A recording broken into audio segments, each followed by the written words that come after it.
Olá! Hoje, em Dicas de Leitura, eu vou falar sobre alguns livros do escritor e historiador Rodrigo Trespac. Eu li e gostei muito das histórias não ou mal contadas sobre a Segunda Guerra Mundial, de 1939 a 1945. Você sabia que durante a Segunda Guerra Mundial, judeus lutaram nos exércitos de Hitler? E até mesmo ajudaram a encontrar e assassinar outros judeus nos campos de concentração?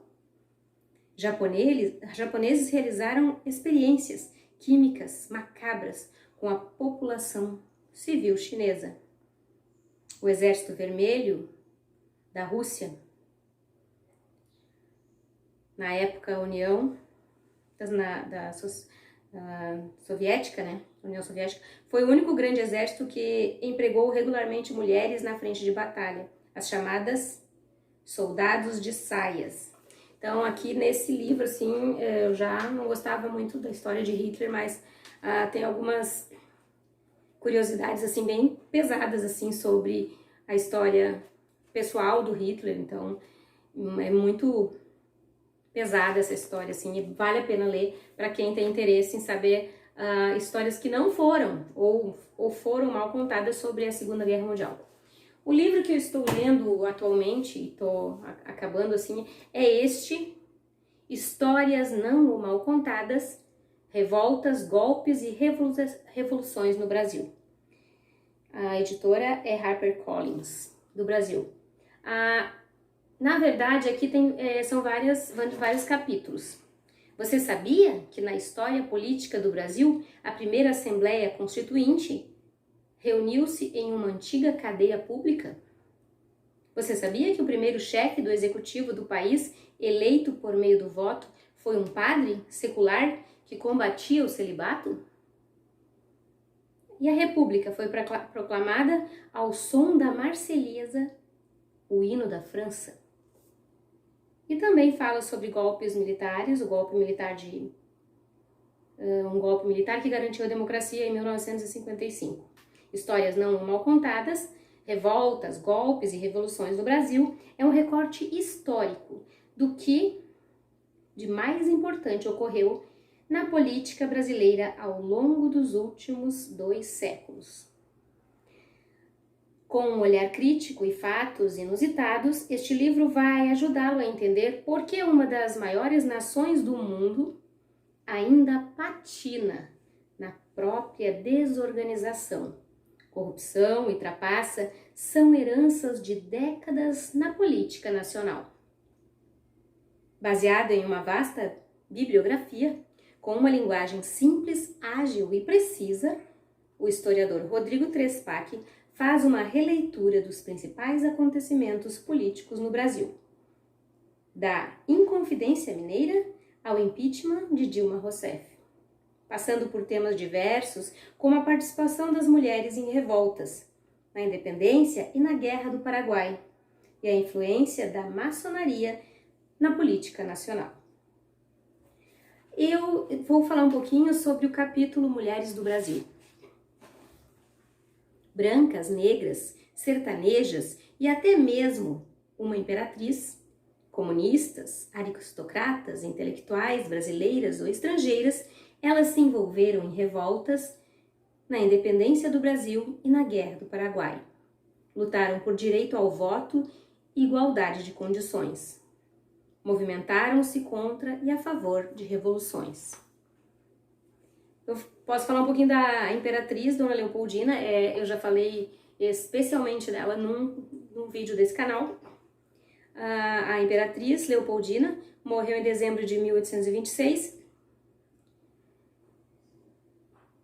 e a consternação foi geral. Todos lamentaram a perda da mais gentil das senhoras, a mais benigna e amável das princesas. A população brasileira tinha por ela mais admiração do que pelo imperador. A popularidade de Dom Pedro, aliás, só iria piorar depois da morte da esposa. Quando a imperatriz Dona Leopoldina morreu em dezembro de 1826, a consternação foi geral. Todos lamentaram a perda da mais gentil das senhoras, a mais benigna e amável das princesas. A população brasileira tinha por ela mais admiração do que pelo imperador.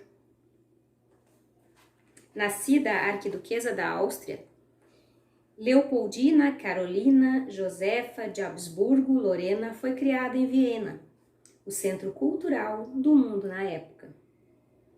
Desfrutando de excelente educação, desde a adolescência era dotada de uma cultura ímpar, até mesmo para a nobreza.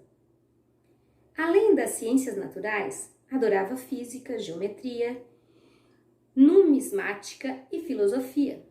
Era poliglota, falava 10 idiomas. A inglesa Maria Graham, ao conhecê-la já no Brasil, escreveu em seu diário sobre o prazer de encontrar uma mulher tão bem cultivada e bem educada sobre todos os pontos de vista, uma mulher amável e respeitável. Mulher absolutamente superior sob todos os aspectos, escreveu o ensaísta Alfonso de Tauné. Com uma média de quase 50 cartas escritas por ano, pelo menos 850 são conhecidas, nunca deixou de enviar junto à sua correspondência para a Áustria todos os tipos de espécies de animais, sementes, plantas exóticas e pedras raras do Brasil.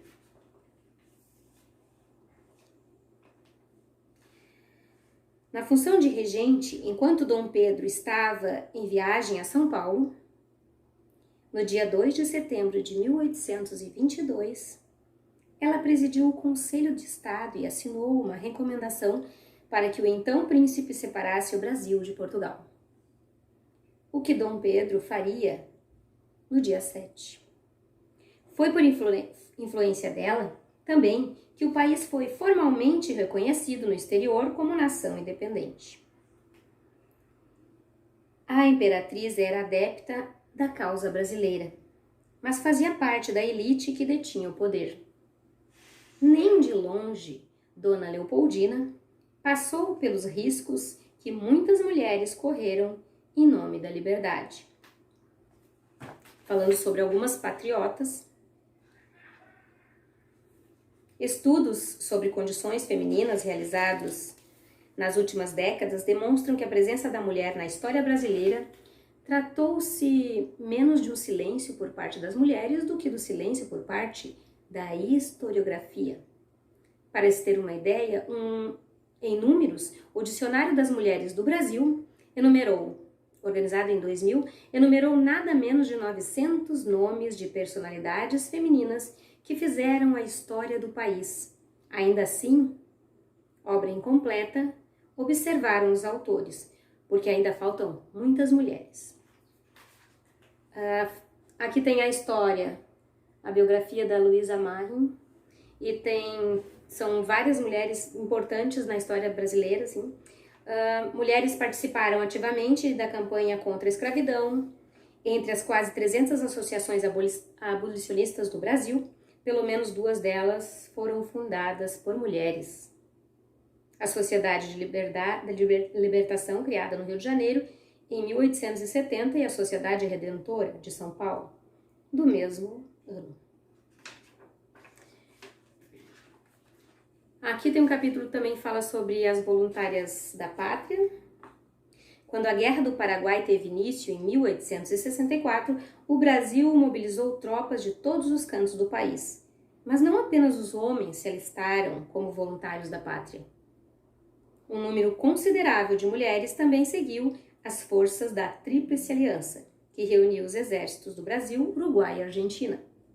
Elas serviam como enfermeiras, comerciantes, costureiras, cozinheiras e até como combatentes.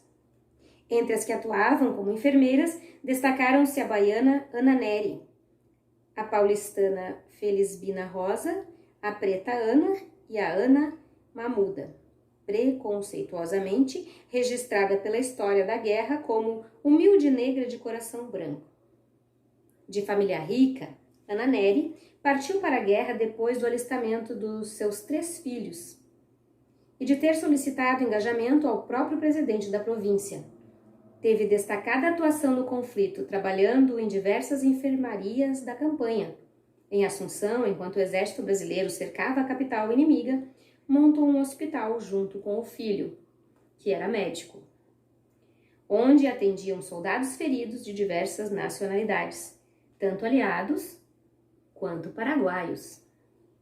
Tratada como heroína de caridade e mãe dos brasileiros, retornou do Paraguai em 1870, recebendo do imperador a medalha geral da campanha do Paraguai e a medalha humanitária de primeira classe, além de uma pensão vitalícia. A data de sua morte, 20 de maio de 1880, foi transformada em Dia Nacional da Enfermagem em 1923. Além da Ana Nery,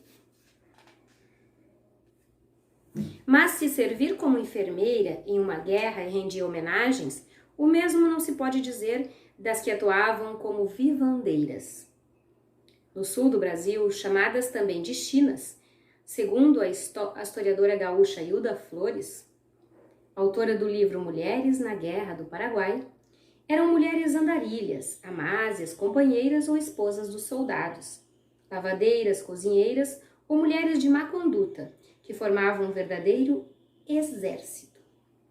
Seguindo na retaguarda do exército imperial, montavam barracas e vendiam de tudo: esporas, fitas, vestidos, bombachas, perfumarias, frutas, verduras e até queijos, salames, vinhos finos, sardinhas de Nantes e charutos de Havana, além do próprio corpo.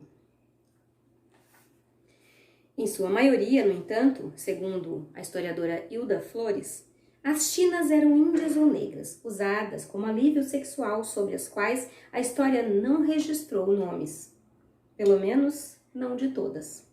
Algumas se tornaram conhecidas pela corajosa atuação em combate. É o caso de Maria Francisca da Conceição, casada aos 13 anos com um cabo. Ela lutava disfarçada de soldado ao lado do marido. Em setembro de 1866, na Batalha de Curuzu, o marido morreu, mas ela continuou lutando até ser ferida poucos dias depois. No hospital de campanha, seu disfarce foi descoberto e ela recebeu o apelido de Maria Curupaiti. Houve mesmo muitos soldados brasileiros que, após o fim da guerra, retornaram ao Brasil casados com mulheres paraguaias.